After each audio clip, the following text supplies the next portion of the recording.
Amém? A nossa mensagem é ao Deus desconhecido e nós vamos ler em Atos capítulo 17, versículo 16 até o versículo 27, que diz assim: Enquanto Paulo se esperava em Atenas, o seu espírito se revoltava em face da idolatria dominante na cidade. Por isso, dissertava na sinagoga entre os judeus e os gentios piedosos, também na praça todos os dias, entre os que se encontravam ali. E alguns dos filósofos epicureus e estoicos contendiam com ele, havendo quem perguntasse: que quer dizer esse tagarela?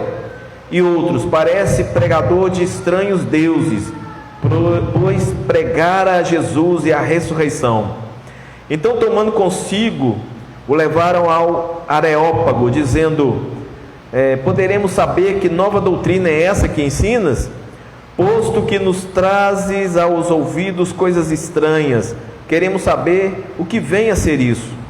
Pois todos os de Atenas e os estrangeiros residentes de outra coisa não cuidavam senão dizer ou ouvir as últimas novidades.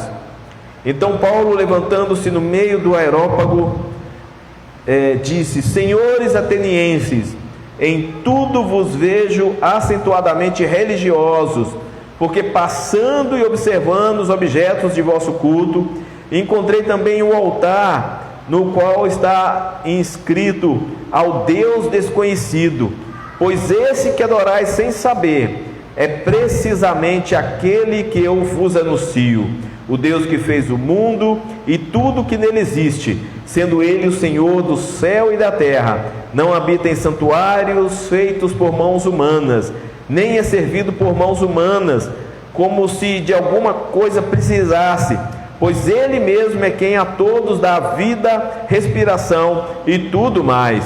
De um só fez toda a raça humana para habitar sobre toda a face da terra, havendo fixado os tempos previamente estabelecidos e os limites da sua habitação, para buscarem a Deus, se porventura tateando o possam achar, bem que não está longe de cada um de nós.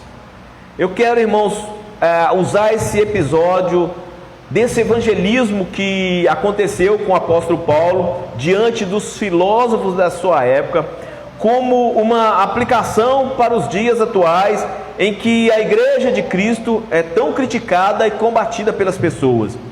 O Areópago, na época de Paulo, era um tribunal sagrado.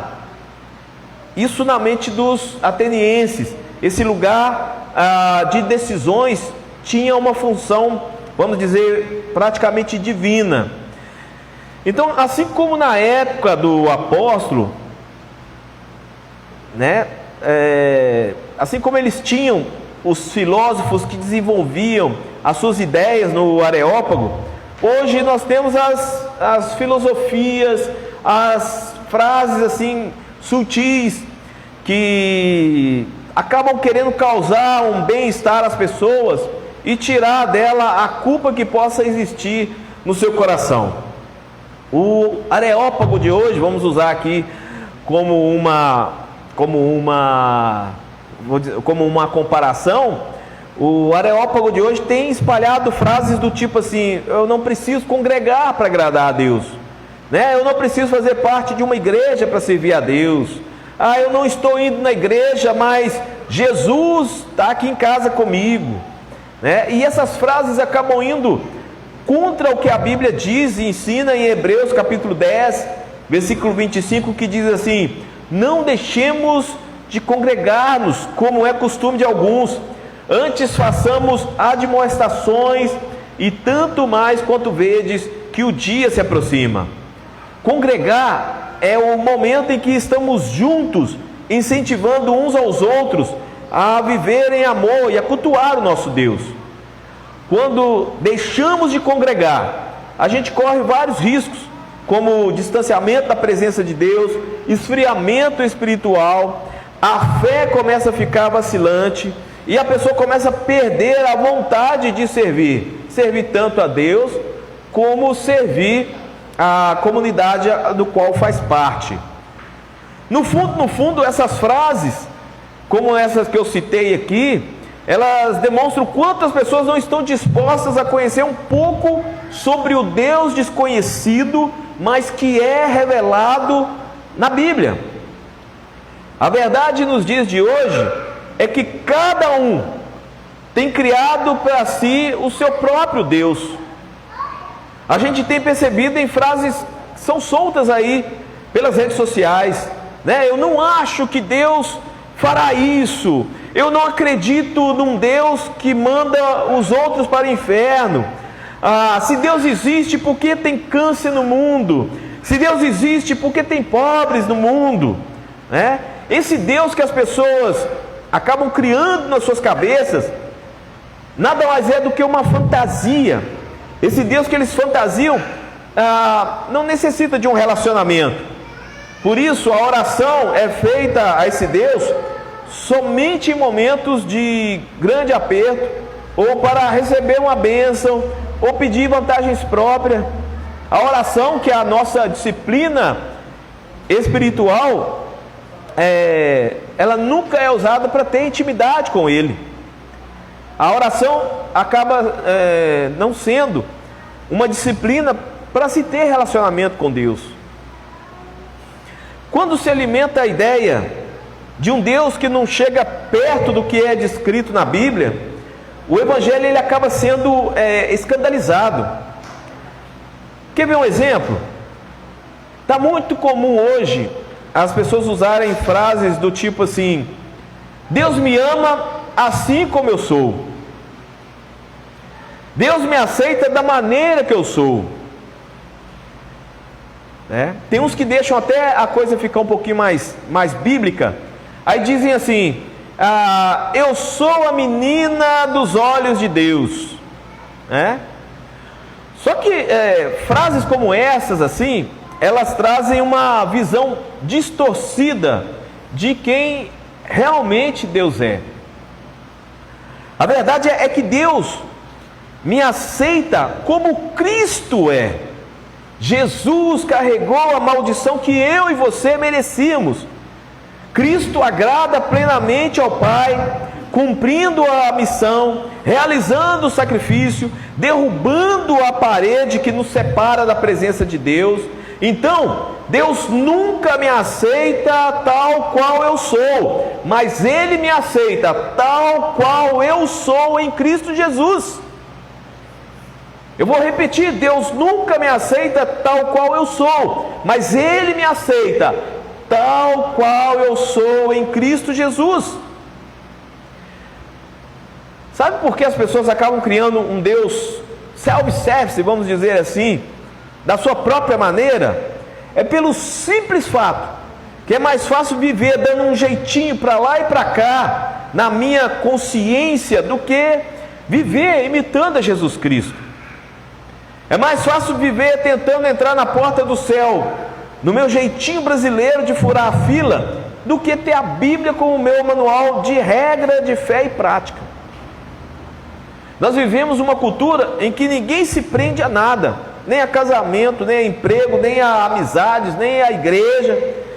As pessoas querem ficar aonde estão lhe agradando. Então aconteceu algo que não gostou, vamos mudar para outro local, vamos arrumar outro casamento, vamos arrumar outro emprego, vamos arrumar outra igreja, vamos arrumar outra amizade, e assim. Mas quando nós lemos a palavra de Deus, nós percebemos assim, que grandes homens da Bíblia, eles erravam, e os seus erros sempre estavam expostos ali. Que terrível seria isso nos dias de hoje. Quando nós lemos o livro de Salmos, nós percebemos que através do sofrimento, e os salmistas deixavam isso claro ali, e a gente pode tirar lições para nós entendemos que através do sofrimento, nós experimentamos o amor de Deus, e esse amor ele nos consola, esse amor ele nos desafia, esse amor ele nos transforma. Nós recebemos de Deus o consolo nas nossas aflições, e aprendemos que Ele é o nosso refúgio e fortaleza, socorro bem presente em meio à angústia. Glória a Deus, aleluia. O Senhor Jesus, Ele disse para nós tomarmos a cada dia a nossa cruz e segui-lo. Então temos que entender que o nosso destino é a nova Jerusalém celestial. E vivemos aqui nessa terra em constante guerra com o mundo, a carne e o diabo, mas a gente não pode desviar do foco para chegar a esse alvo. E no meio de tantas vozes, cada uma revelando algo sobre Deus, algo da sua cabeça sobre Deus, como é que a gente pode realmente conhecer a Ele? Jesus uma vez Ele nos orientou assim: examinai as Escrituras, porque são elas que de mim testificam. A gente só pode conhecer a Deus porque Ele se revelou a nós de diversas maneiras. Em toda a criação, nós temos o dedo de Deus como assinatura de um pintor nessa criação, da coisa mais simples aqui do planeta, até a coisa mais esplendorosa que seria o nosso universo. Ele é o Criador e sustentador do universo. No Salmo 19, versículo 1, diz assim: os céus proclamam a glória de Deus, e o firmamento anuncia as obras das suas mãos. Deus também se revela dentro da marca moral que existe dentro de cada um de nós. Em Efésios capítulo 2, o apóstolo Paulo diz assim que nós somos criados para as boas obras.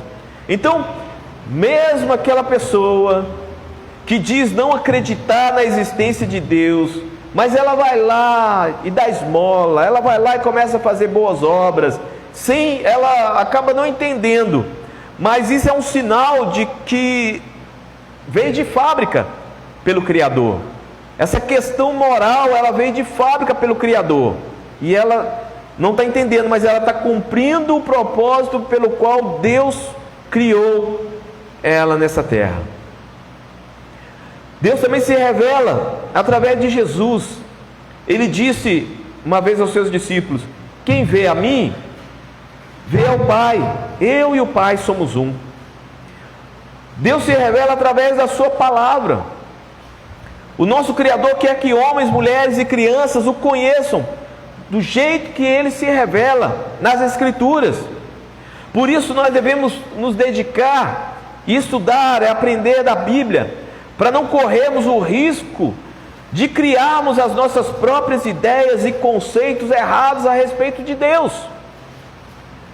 Quando nós olhamos para a Bíblia, nós vemos que Deus é eterno, Ele é o Criador e Ele não foi criado, Ele é o Pai da eternidade, Ele não muda nunca, Deus é imutável, Ele não está limitado ao tempo.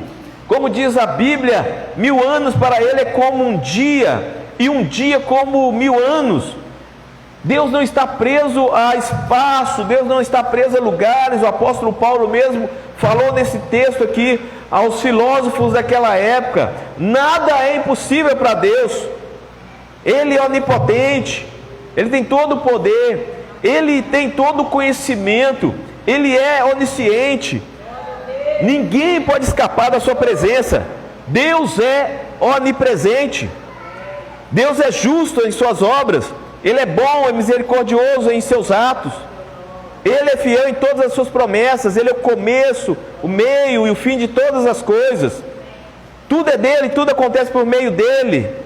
Tudo é para Ele. E se alguém pensa que é o centro do universo, está redondamente enganado. Deus é o centro do universo.